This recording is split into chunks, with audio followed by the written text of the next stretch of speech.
Bismillahirrahmanirrahim. Assalamualaikum warahmatullahi wabarakatuh. Apa kabar anak-anak hari ini? Apakah sehat semua? Alhamdulillah, luar biasa. Allahu Akbar. Yes. Alhamdulillah sehat semua ya. Semoga kita tetap diberi kesehatan oleh Allah Subhanahu wa taala agar kita tetap semangat untuk belajar.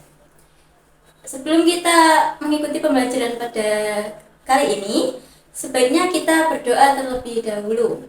Berdoa dimulai.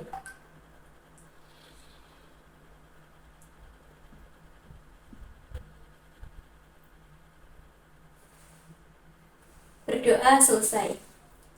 Nah, kira-kira ada yang tahu nggak? Hari ini kita mau membahas tentang apa? Ada yang tahu?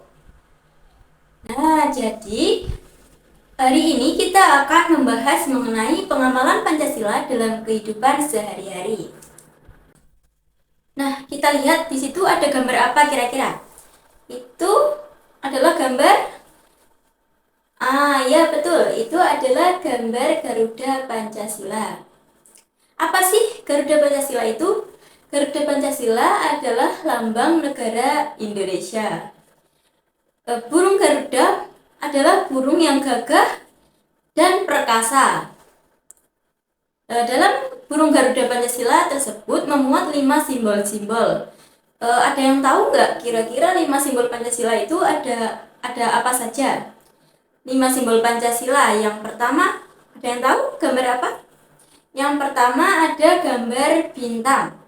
Nah, kemudian yang kedua ada gambar apa? Siapa yang tahu? Ada gambar rantai. Kemudian yang ketiga ada gambar pohon beringin. Kemudian yang keempat ada gambar kepala banteng. Dan yang kelima gambarnya apa?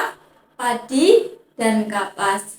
Jadi Pancasila itu sebagai apa? Ayo, siapa yang tahu?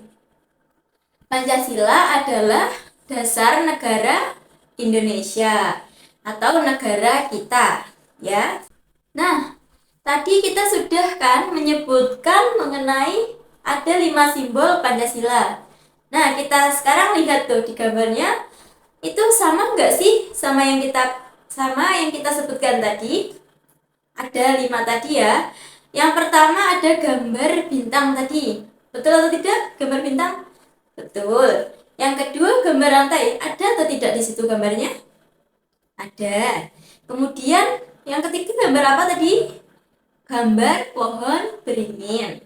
Kemudian kepala banteng. Dan yang terakhir padi dan kapas. Nah, ada semua ya di situ gambarnya. Kira-kira burung Garuda Pancasila itu mirip burung apa? Siapa yang tahu? Jadi Garuda Pancasila atau burung Garuda itu mirip dengan burung elang Raja Wali. Nah, pada burung Garuda tersebut di tengahnya terdapat perisai. Perisai itu tadi di dalamnya memuat 5 simbol dari Pancasila yang sudah kita sebutkan tadi. Ya. Jadi ada berapa ya tadi 5 simbol Pancasila. Kemudian apa sih Bu pengamalan Pancasila itu? Kira-kira apa ya pengamalan Pancasila? Ayo, siapa yang tahu? Jadi pengamalan Pancasila adalah penerapan nilai-nilai Pancasila dalam kehidupan sehari-hari. Kehidupan sehari-hari itu gimana, Bu? Jadi, kehidupan sehari-hari itu kehidupan yang kita jalani, yang kita lakukan dalam hari-hari biasanya ya. Jadi seperti kita menolong teman. Nah, menolong teman itu termasuk kita melakukan hal yang baik. Kita bisa membantu orang yang kesusahan. Kemudian kita lanjut ke sila yang pertama. Sila yang pertama itu bunyinya apa sih? Sila yang pertama itu bunyinya ketuhanan yang Maha Esa. Itu kira-kira simbolnya yang bagaimana ya? Ada yang tahu? Jadi Ketuhanan yang Maha Esa itu simbolnya berbentuk bintang. Di sini kira-kira apa saja ya contoh penerapan dari sila yang pertama? Nah, kita bisa lihat di situ. Yang pertama ada beribadah sesuai dengan kepercayaan. Apa sih Bu beribadah sesuai kepercayaan? Nah, seperti kita dalam beribadah, misalnya sholat ya. Kita sholat itu kan kita menghadap ke pencipta atau Allah. Nah, di situ kita memiliki keyakinan bahwa Allah adalah Tuhan kita. Jadi kita harus beribadah kepada Allah. Kemudian yang kedua, tidak memaksakan orang lain untuk memeluk suatu agama. Bagaimana sih Bu memaksa orang untuk memeluk agama kita seperti itu ya? Jadi kita tidak boleh memaksa orang lain untuk sama agamanya dengan kita. Misalkan kita punya teman kita itu beragama Kristen, sedangkan kita beragama Islam. Nah, kita itu kayak memaksa ke teman kita, ayo kamu saya ajak masuk Islam, kamu harus mau ya. Jadi itu tidak boleh ya, kita tidak boleh memaksa orang tersebut untuk ikut kepada agama kita. Kemudian yang ketiga apa ya? Kita harus toleransi. Toleransi itu apa sih Bu? Jadi toleransi itu saling menghormati. Seperti ya, contohnya kita berteman itu berbeda-beda agama. Nah, teman kita yang beragama Kristen misalnya ya, sedang beribadah di hari Minggu. Nah, kita tidak boleh mengganggu ibadah mereka dengan contohnya kita bermain-main di depan tempat peribadahan mereka. Nah, kita main-main seperti misalnya lempar sandal ya. Jadi kita tidak boleh bermain-main di depan tempat peribadahan mereka, karena itu akan mengganggu mereka dalam beribadah. Nah, sama halnya seperti mereka menghormati kita yang sedang sholat. Jadi mereka tidak boleh mengganggu kita sholat, seperti melewati atau mengganggu, seperti menertawakan atau yang lain-lain, atau bahkan menggusur orang yang sholat tersebut. Kemudian contoh yang keempat adalah membaca kitab suci. Nah, membaca kitab suci seperti kita membaca Al-Quran, membaca juz amma ya, sama saja. Kemudian yang kelima contohnya apa lagi? Yakni berdoa sebelum melakukan sesuatu. Berdoa sebelum melakukan sesuatu, berdoa apa saja kira-kira? Ada berdoa sebelum makan, berdoa sebelum tidur, berdoa sebelum masuk kamar mandi, berdoa sebelum masuk masjid, dan masih banyak yang lainnya. Nah, sekarang sila yang kedua. Kira-kira bagaimana sih bunyi sila yang kedua itu? Ayo, siapa yang tahu? Jadi bunyi sila yang kedua yakni kemanusiaan yang adil dan beradab. Betul. Apa sih lambang dari sila yang kedua ini? Siapa yang tahu? Lambang dari sila kedua adalah gambar rantai. Iya, betul, gambar rantai. Apa sih Bu contohnya dari sila yang kedua ini? Contoh yang pertama, kita menolong teman kita yang sedang terjatuh. Di situ ada gambar. Tuh, teman kita menolong teman yang terjatuh. Kemudian yang kedua, menyumbang korban bencana. Misalnya nih, teman kita ada yang kesusahan. Misalnya rumahnya habis kebakaran ya, misalnya. Nah, jadi kita harus menyumbang untuk teman kita. Sumbangan itu apakah harus uang Bu? Bukan. sumbangan itu bukan hanya tentang uang, bisa dengan apa saja? Bisa makanan pokok, bisa pakaian, bisa tenaga, bisa uang maupun yang lain ya. Kemudian yang ketiga, menjenguk teman kita yang sedang sakit. Yang keempat, membantu orang tua. Siapa yang di sini suka membantu orang tuanya? Membantu apa kira-kira kalau di rumah? Yang pertama, membantu apa? Cuci piring. Kemudian, apa lagi? Menyapu, ya. Ngepel, ya. Cuci baju. Apalagi? Apalagi kira-kira kalau di rumah bantu apalagi? Nyetrika. Iya. Dan masih banyak lagi ya. Kemudian contoh yang kelima apa tuh? Contoh yang kelima yakni kita harus saling menghormati dan menyayangi. Jadi yang lebih muda menghormati yang lebih tua.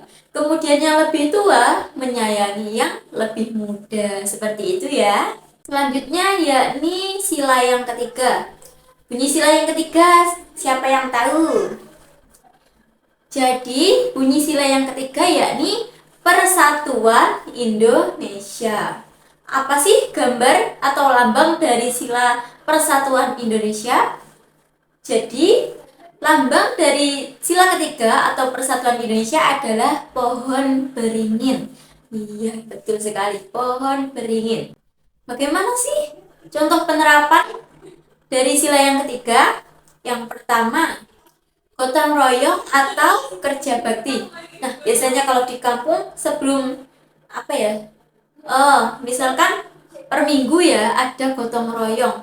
Nah, itu kan kita bareng-bareng membersihkan kampung halaman kita. Kemudian yang kedua mengikuti upacara bendera. Nah, seperti kalian ini kalau hari Senin biasanya kan ada upacara wajib. Jadi kita harus wajib mengikuti upacara bendera setiap hari Senin. Jadi nggak boleh ada yang saya nggak mau Bu, saya mau bolos aja. Nah, itu nggak boleh ya. Jadi kita harus bareng-bareng. Kita harus wajib mengikuti upacara bendera. Kemudian bermain dengan rukun atau tidak membeda-bedakan teman.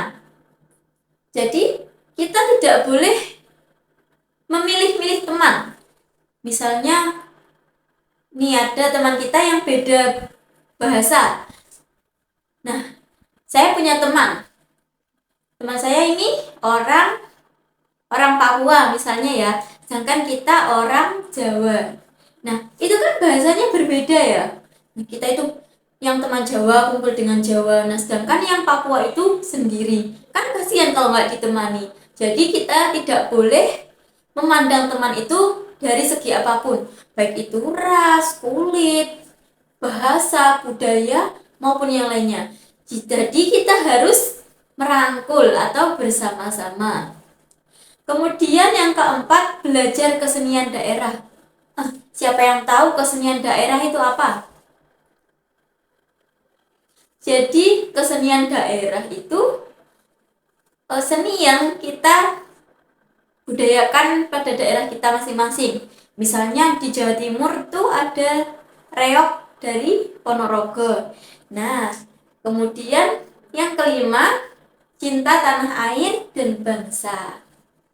Kemudian sila yang keempat. Bagaimana sih bunyi sila yang keempat? Ini silanya bunyinya agak panjang ya, jadi kita harus hafal. Jadi bunyinya itu kerakyatan yang dipimpin oleh hikmat, kebijaksanaan dalam permusyawaratan perwakilan. Itu yang keempat lambangnya apa Bu? Siapa yang tahu? Sila yang keempat itu lambangnya apa? Lambangnya itu warna merah. Apa kira-kira? Iya betul, lambangnya adalah kepala banteng. Apa aja sih Bu contoh penerapan dari sila yang keempat? Jadi contoh penerapan dari sila yang keempat itu yang pertama bermusyawarah. Apa sih bermusyawarah itu? Bermusyawarah adalah kita seperti berdiskusi. Berdiskusi itu bisa disebut dengan musyawarah. Kemudian yang kedua, kita harus menghargai pendapat orang lain. Jadi kita tidak boleh menyepelekan orang lain itu dalam berbicara. Kemudian yang ketiga, tidak memaksakan pendapat pribadi kepada orang lain. Jadi kita tidak boleh memaksakan apa yang kita inginkan kepada teman kita. Jadi tidak boleh ya seperti itu. Kemudian yang keempat ada mengutamakan kepentingan bersama. Bagaimana sih Bu mengutamakan kepentingan bersama itu? Jadi kita mendahulukan kepentingan bersama dulu, kemudian mementingkan kepentingan pribadi. Kemudian yang kelima, menerima hasil musyawarah dengan lapang dada. Jadi kita harus menerima atau ikhlas. Jadi kita tidak boleh, saya nggak mau, saya tidak terima dengan keputusan teman kita. Jadi kita harus dengan lapang dada menerima keputusan yang dimusyawarahkan. Seperti itu ya. Kemudian sila yang kelima. Bunyinya apa sih sila yang kelima itu? Bunyinya keadilan sosial bagi seluruh rakyat Indonesia. Apa sih lambangnya? Siapa yang tahu? Lambangnya ada dua ini. Ayo siapa yang tahu? Lambangnya adalah padi dan kapas. Betul. Bagaimana sih Bu contoh penerapan dari sila yang kelima ini? Jadi penerapan yang pertama yakni kita harus bersikap adil kepada semua orang. Misalnya nih, kita berbagi permen sama teman kita. Jadi kita harus membagi adil atau sama rata. Misalnya teman kita ada 4. Nah, sedangkan saya bagi-bagi permen kepada teman-teman saya tadi yang 4 ya. Jadi teman-teman saya 4 tadi harus dapat semua. Dan permennya juga harus sama. Misalkan yang satu dapat 2, maka yang lainnya juga sama-sama dapat 2. Seperti itu ya. Kemudian menolong orang yang membutuhkan.